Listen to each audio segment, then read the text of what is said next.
तो एक बार फिर से आप सभी को मेरा जय हिंद। आज हम लेक्चर नंबर 2 में दो इम्पॉर्टेंट टर्म्स के बारे में जानेंगे।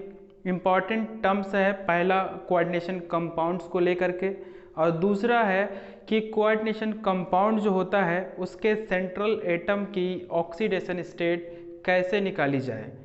तो इसी पे हमारा आज का डिस्कशन रहेगा। तो आप लोग वीडियो लास्ट तक ज़रूर देखिए और अच्छे से सीखिए कि सेंट्रल एटम की ऑक्सीडेशन स्टेट कैसे निकाला जाता है। तो डिस्कशन के पहले टॉपिक पे चलते हैं। तो आज के डिस्कशन का पहला टॉपिक है होमोलेप्टिक एंड हेट्रोलेप्टिक कंपाउंड्स। होमो का मतलब होता है इक्वल और हेट्रो का मतलब होता है different.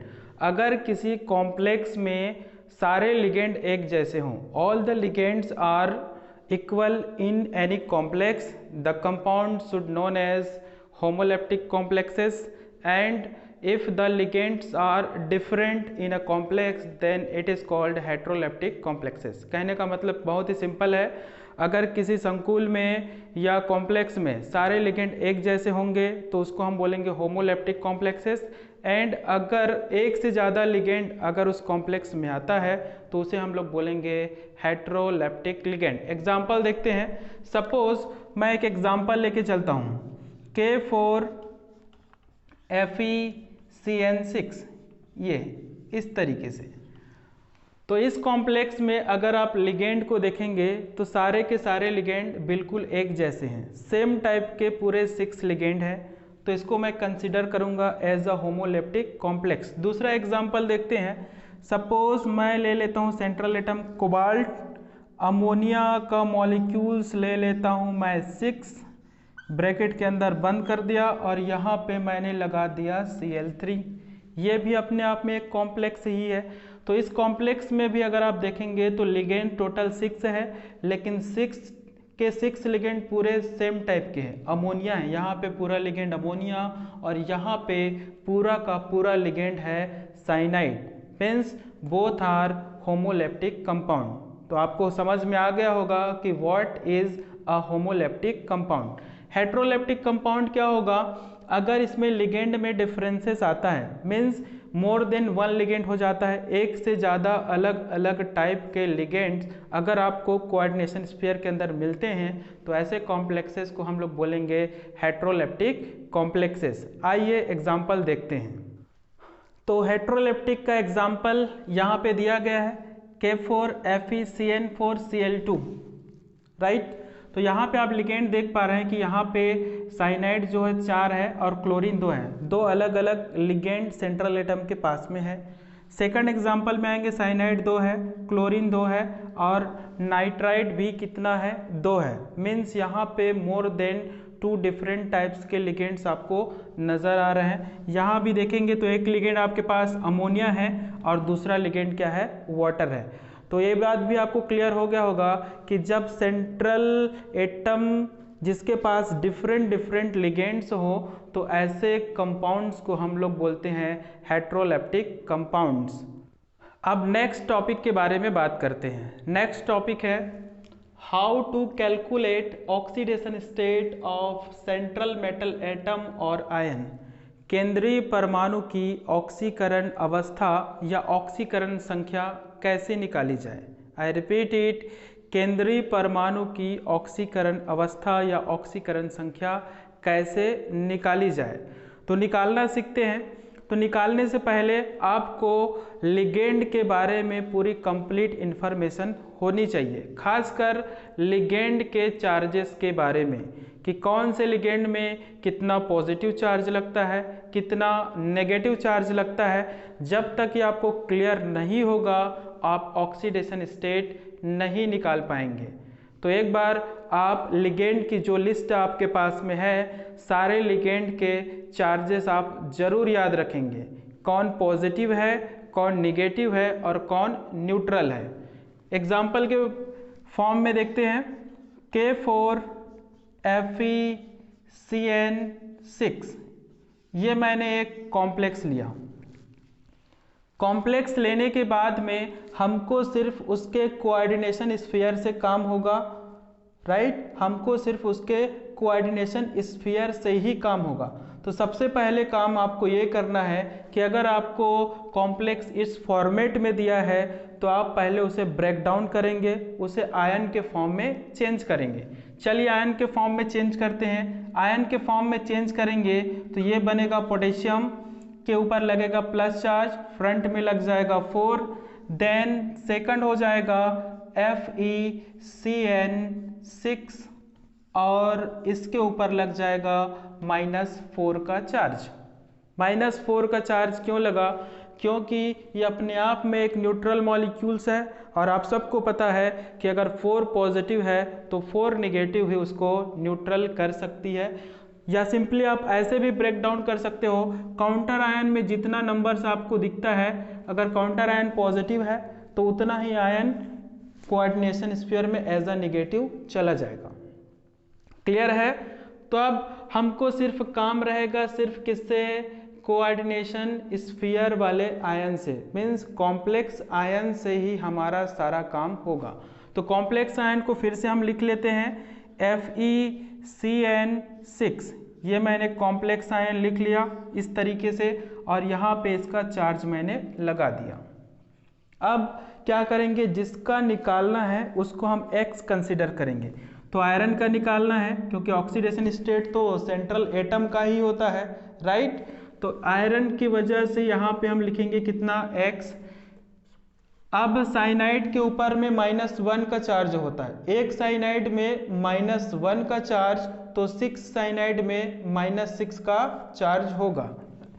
So -1 × 6 is equal to -4। जब भी किसी कॉम्प्लेक्स में कोई भी चार्ज हो, चाहे वो प्लस हो या माइनस हो, तो आपको इक्वल टू के बाहर उस चार्ज को इस तरीके से मेंशन करना होगा।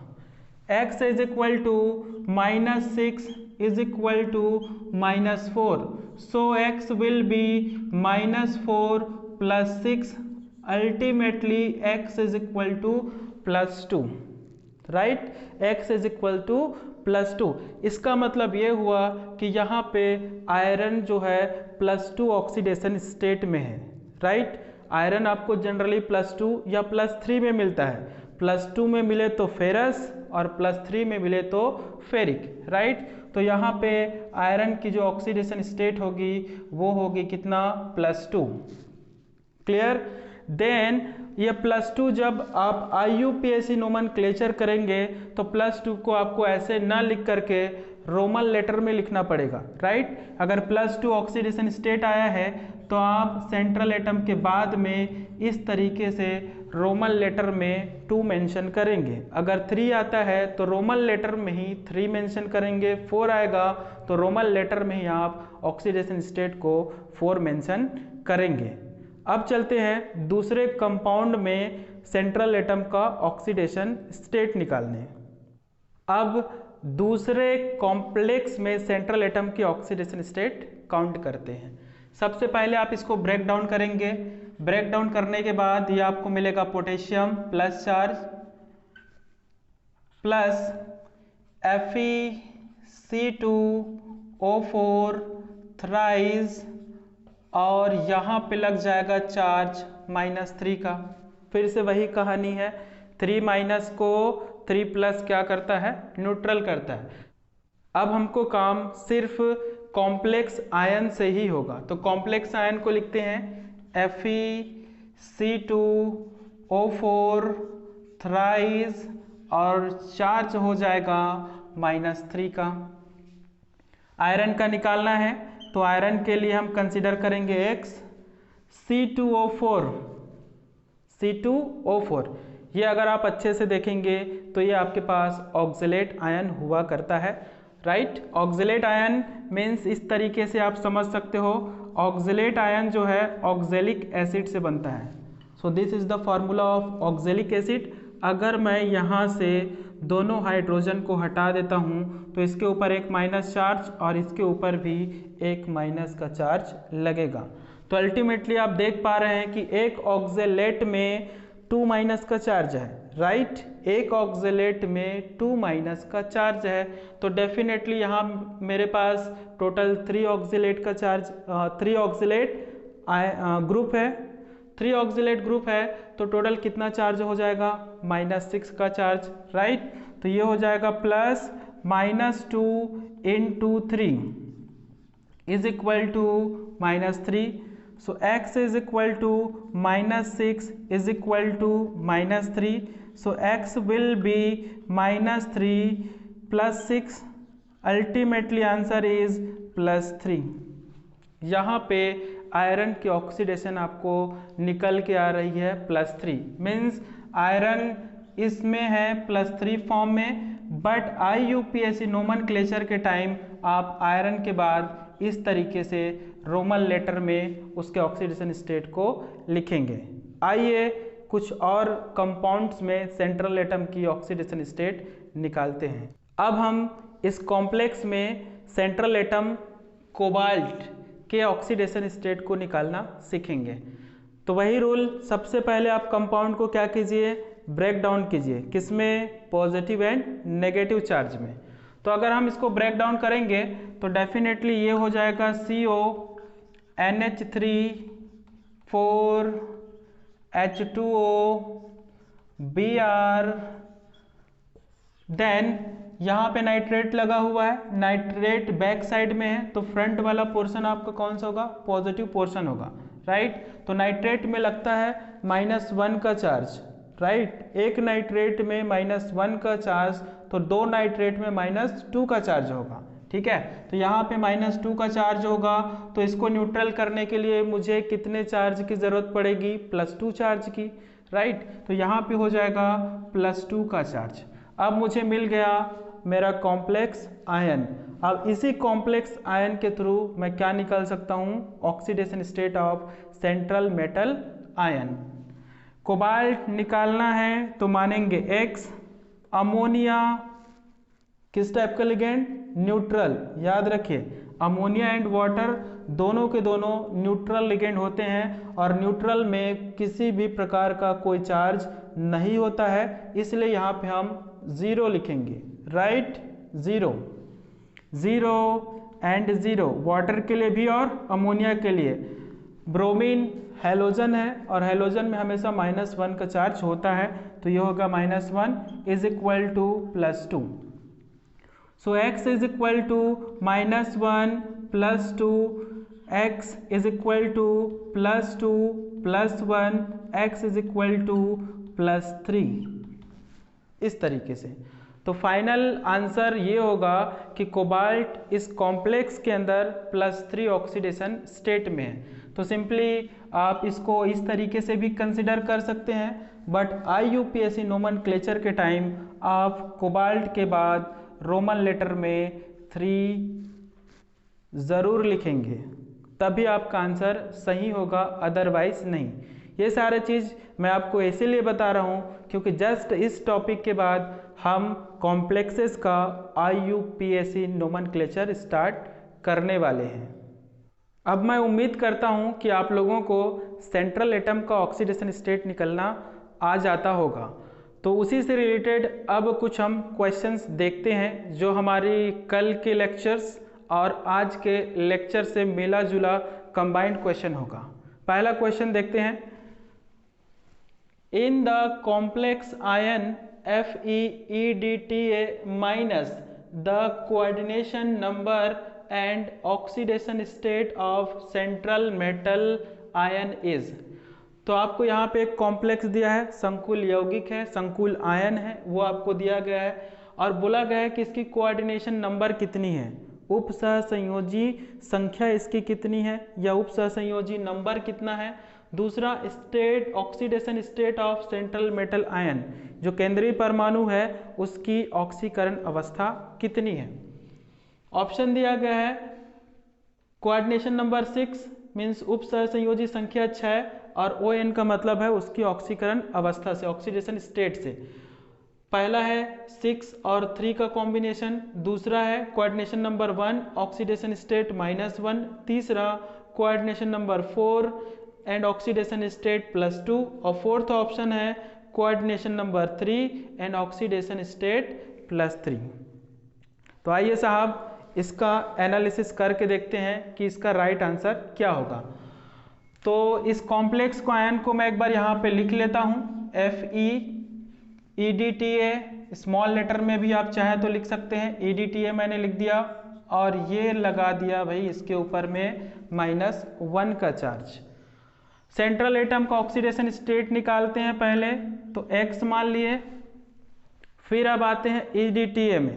अगर आपको EDTA के बारे में कंप्लीट इंफॉर्मेशन नहीं है तो आप पहला लेक्चर देख सकते हैं।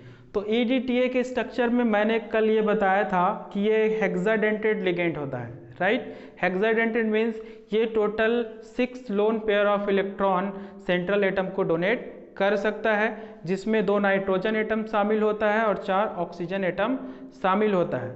और 4 ऑक्सीजन एटम के अंदर 4 माइनस का चार्ज, मीन्स एक एक ऑक्सीजन के ऊपर में एक एक माइनस का चार्ज लगा होता है, राइट। इसलिए EDT का जो चार्ज होगा वो होगा -4, ठीक है। तो X -4 इज इक्वल टू ये हो जाएगा -1। -1 कहाँ से आया? इस चार्ज की वजह से। तो X is equal to -1 + 4 ultimately +3, ठीक है। तो यहाँ पे आयरन का ऑक्सीडेशन स्टेट निकल के आ रहा है +3। +3 वाले कितने ऑप्शन हैं आपके पास? ऑप्शन नंबर 1 है और ऑप्शन नंबर 4 है। तो पॉसिबिलिटी है कि सही आंसर होगा या तो 1 होगा या तो 4 होगा। लेकिन दूसरा चीज पूछा भी गया है कि what is the coordination number. Coordination number क्या है? Means total number of ligands कितने हैं। तो आपको याद होना चाहिए ये हेक्साडेंटेड लिगेंड है, तो ये 6 लिगेंड की तरह इकलौता काम करेगा, राइट। ये पूरे के पूरे 6 लिगेंड की तरह इकलौता काम करेगा, इसलिए इसकी कोऑर्डिनेशन नंबर हो जाएगी 6। और कोऑर्डिनेशन नंबर अगर 6 होगा तो आपका option number A right answer होगा। याद रखिए option number A is the right answer because EDTA is a hexadentate ligand and the oxidation state of central atom ion is +3। अब दूसरे क्वेश्चन पे चलते हैं। दूसरा क्वेश्चन है the coordination number and oxidation number of central metal ion in the complex PTEN twice +2 is. आपको ये complex दिया गया है, इस कॉम्प्लेक्स में आपको फिर से कोऑर्डिनेशन नंबर और ऑक्सीडेशन स्टेट आपको निकालना है। तो सेम तरीके से इसका भी सॉल्यूशन होगा। पहले हम आयंस को चेक करेंगे कितने लिगेंड है, किस टाइप के लिगेंड है, न्यूट्रल है, नेगेटिव है, पॉजिटिव है, राइट। तो यहाँ पे आपको EN लिखा हुआ मिल रहा है, right. EN means ethylene diamine, right. Ethylene diamine जिसका स्ट्रक्चर हमने कल बनाया था, राइट। जिसके ऊपर में कोई भी चार्ज नहीं होता है, there is no charge, it is an neutral ligand. यह एक उदासीन लिगेंड होता है क्योंकि इसके पास कोई भी आवेश नहीं होता है। स्ट्रक्चर इसकी कुछ इस तरीके से होती है, CH2 सिंगल बॉन्ड CH2, इधर हम लगाते हैं एक NH2 और इधर भी लगा दी हम एक NH2। यहाँ पे एक लोन पेयर इसके पास में होता है और यहाँ भी इस नाइट्रोजन के पास एक लोन पेयर हुआ करता है। तो 2 नाइट्रोजन है, दोनों डोनर एटम की तरह काम करेगा, means it is a bidentate ligand. ये एक द्विदंतुर लिगेंड होगा जो सेंट्रल एटम को कितना लोन पेयर डोनेट कर पाएगा? ओनली 2 लोन पेयर ये डोनेट कर सकता है। तो ऑक्सीडेशन स्टेट निकालते हैं। प्लेटिनम का हो जाएगा X, EN चार्ज नहीं लगा है, it means it is a neutral ligand और न्यूट्रल लिगेंड के लिए हम ऑक्सीडेशन स्टेट 0 लिया करते हैं। तो ये हो जाएगा 0 इज इक्वल टू +2। तो अल्टीमेटली आपका आंसर हो जाएगा +2, ठीक है। तो प्लेटिनम यहाँ पे +2 ऑक्सीडेशन स्टेट में है, राइट। प्लेटिनम के ऑक्सीडेशन स्टेट है +2। आपके ऑप्शंस फर्स्ट और फोर्थ की पॉसिबिलिटी है क्योंकि यहाँ पे ऑक्सीडेशन स्टेट 2 लिखा हुआ है, यहाँ भी ऑक्सीडेशन स्टेट 2 लिखा हुआ है, तो या तो फर्स्ट सही हो सकता है या तो फोर्थ सही हो सकता है। अब बात करते हैं कि इसकी कोऑर्डिनेशन नंबर कितनी होगी, राइट। कोऑर्डिनेशन नंबर तो यहाँ पे आप साफ साफ देख रहे हैं कि बाइडेंटेड लिगेंड है, मतलब एक ही लिगेंड है बट वो 2 लिगेंड की तरह काम करेगा, राइट। एक ही लिगेंड है बट वो 2 लिगेंड की तरह काम करेगा। तो यहाँ पे En ट्वाइस लिखा है, मतलब En के मैंने 2 मॉलिक्यूल्स लिए हैं और एक लिगेंड 2 की तरह काम करता है, तो 2 लिगेंड कितने की तरह काम करेगा, 4 की तरह काम करेगा, राइट। इसलिए इसका जो कोऑर्डिनेशन नंबर होगा वो हो जाएगा 4। I repeat it, the coordination number of central metal ion is 4। तो ऑप्शन नंबर ढूंढिए किसमें 4 और 2 का कॉम्बिनेशन है, तो ये आपके क्वेश्चन नंबर 4 में coordination number 4 and oxidation state है +2 का। So right answer of this question is option number 4। अब अगले और लास्ट क्वेश्चन में चलते हैं। क्वेश्चन है the coordination number and oxidation number of X in the compound XSO4 NH3 5। आपको एक कॉम्प्लेक्स दे दिया गया है, लेकिन कॉम्प्लेक्स में आपको सेंट्रल मेटल एटम नहीं दिया गया है।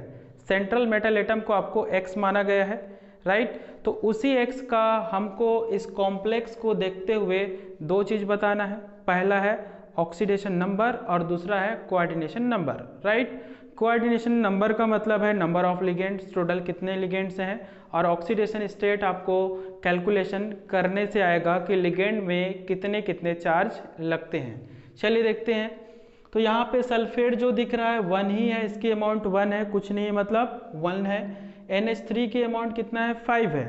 तो नंबर ऑफ लिगेंड तो आपके पास 6 है, ये कंफर्म है कि नंबर ऑफ लिगेंड 6 है, मतलब कोऑर्डिनेशन नंबर 6 हो गया। 6 वाले कितने ऑप्शंस हैं, 6 वाले एक ऑप्शन है, ये फर्स्ट वाला में जो लिखा है वो कोऑर्डिनेशन नंबर को रिप्रेजेंट कर रहा है, पहला कोऑर्डिनेशन नंबर को रिप्रेजेंट कर रहा है, और ये रिप्रेजेंट कर रहा है किसको, ऑक्सीडेशन नंबर को। तो आपके ऑप्शन 3 और 4 में से कोई एक हो सकता है कि कोऑर्डिनेशन नंबर इसमें 6 दिया है, इसमें भी 6 दिया है। अब निकालते हैं ऑक्सीडेशन स्टेट। तो ऑक्सीडेशन स्टेट पे चलते हैं। इस एलिमेंट का या सेंट्रल एटम का मुझे निकालना है, तो यहाँ पे मैं लिखूंगा X, फिर प्लस लगाऊंगा सल्फेट, राइट। तो सल्फेट में कितना का चार्ज लगता है, आप लोगों ने देखा होगा कि SO4 2- लिखते हैं हम लोग, राइट। सल्फेट को हमेशा हम लिखते हैं SO4 2- का चार्ज। तो यहाँ पे सल्फेट की वजह से आ जाएगा -2। Then ammonia, ammonia is a neutral ligand, ammonia एक न्यूट्रल लिगेंड है, इसलिए हो जाएगा कितना, 0। यहाँ पे कोई चार्ज लिखा हुआ नहीं है, कोई भी चार्ज लिखा हुआ नहीं है, तो इज इक्वल टू के बाद आप 0 लगा सकते हैं। तो x -2 is equal to 0, so x will be +2, right. x will be +2। तो आपको ये बात क्लियर हो गया होगा कि यहाँ पे जो x सेंट्रल एटम जो लिया गया है उसकी जो ऑक्सीडेशन नंबर है वो निकल के आ रही है +2। So the right answer is option number D, 6 and 2। Coordination number आपके पास हो जाएगा 6 एंड ऑक्सीडेशन नंबर हो जाएगा 2। उम्मीद करता हूँ कि आज का पूरा लेक्चर आपको बहुत अच्छे से समझ में आया होगा। इसी तरीके से हम आने वाले लेक्चर्स को भी बहुत आसानी से सीखते जाएंगे, समझते जाएंगे।